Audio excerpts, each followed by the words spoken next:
আসসালামু আলাইকুম। আজকের ভিডিওতে আমরা আলোচনা করব ওকাপ সিরাপ সম্পর্কে।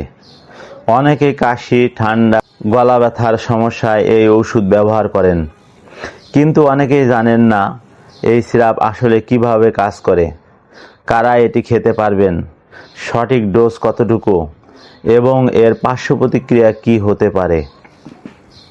তাই ভিডিওটি শেষ পর্যন্ত দেখবেন, কারণ আজকের ভিডিওটি আপনার জন্য খুব গুরুত্বপূর্ণ হতে পারে। ওকাপ সিরাপ কি? ওকাপ অ্যান্টিটিউসিভ সিরাপ হলো একটি কাশি কমানোর সিরাপ। এটি মূলত ব্যবহার করা হয় শুকনা কাশি, ঠান্ডাজনিত কাশি, গলা জ্বালা, অ্যালার্জিজনিত কাশি। এই সিরাপটি তৈরি করেছেন বাংলাদেশের বিখ্যাত ওষুধ কোম্পানি স্কয়ার ফার্মাসিউটিক্যাল লিমিটেড। এটি একটি সুগার ফ্রি সিরাপ, তাই ডায়াবেটিস রোগীরাও অনেক ক্ষেত্রে ডাক্তারের পরামর্শ ব্যবহার করতে পারবেন। ওকাপ সিরাপ এর উপাদান। এই সিরাপটিতে কয়েকটি গুরুত্বপূর্ণ উপাদান রয়েছে। ডেক্সট্রোমেথারফিন এটি একটি অ্যান্টিটিউসিভ মেডিসিন। এর কাজ হলো কাশি কমানো, মস্তিষ্কের কফ সেন্টারকে নিয়ন্ত্রণ করা, ফলে বারবার কাশি হওয়া কমে যায়। ডিকনসেন্ট ইনস্ট্যান্ট এর কাজ হলো নাক বন্ধ কমানো, শ্বাস নিতে সাহায্য করা। 3. ট্রিপোলিডিন এটি একটি অ্যান্টিহিস্টামিন মেডিসিন। এর কাজ অ্যালার্জি কমানো, নাক দিয়ে পানি পড়া কমানো, ঠান্ডাজনিত সমস্যা কমানো।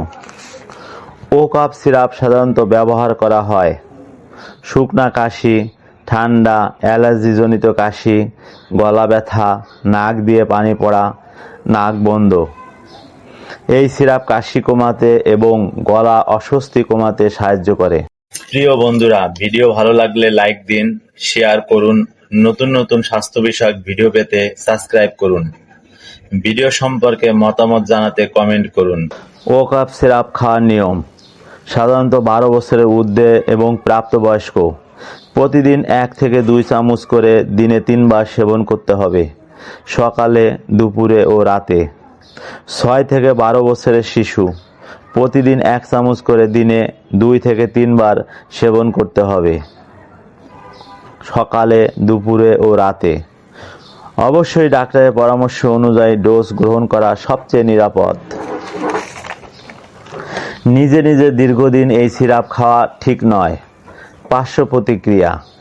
সব ওষুধের মতো ওকাপ সিরাপ এরও কিছু পার্শ্ব প্রতিক্রিয়া থাকতে পারে, যেমন মাথা ঘোরা, ঘুম ঘুম ভাব, বমি বমি ভাব, মুখ শুকিয়ে যাওয়া, হালকা দুর্বলতা ইত্যাদি। যদি গুরুতর সমস্যা দেখা দেয় তাহলে দ্রুত ডাক্তারের সাথে যোগাযোগ করুন। কারা এই ওষুধ খাবেন না? গর্ভবতী মহিলা, স্তন্যদানকারী মা, উচ্চ রক্তচাপ রোগী, হার্টের রোগী, ছোট শিশু। গুরুত্বপূর্ণ সতর্কতা। কিছু গুরুত্বপূর্ণ বিষয় মনে রাখতে হবে। নির্ধারিত ডোজের বেশি খাবেন না। শিশুদের নাগালে বাইরে রাখুন। অন্য কাশির ওষুধের সাথে একসাথে না খাওয়াই ভালো। 5 থেকে 7 দিনের মধ্যে কাশি না কমলে অবশ্যই ডাক্তারের সাথে যোগাযোগ করুন। তো বন্ধুরা, আজ আমরা জানলাম ওকাপ সিরাপ সম্পর্কে। আশা করি ভিডিওটি আপনাদের জন্য অনেক উপকারী হয়েছে। ভালো থাকুন, সুস্থ থাকুন। ধন্যবাদ সবাইকে। ক্ষমতা, দয়াময় ও সম্মানের অধিকারী তোমার প্রতিপালকের নাম বড়ই কল্যাণময়। সূরা আর রহমান, আয়াত 78।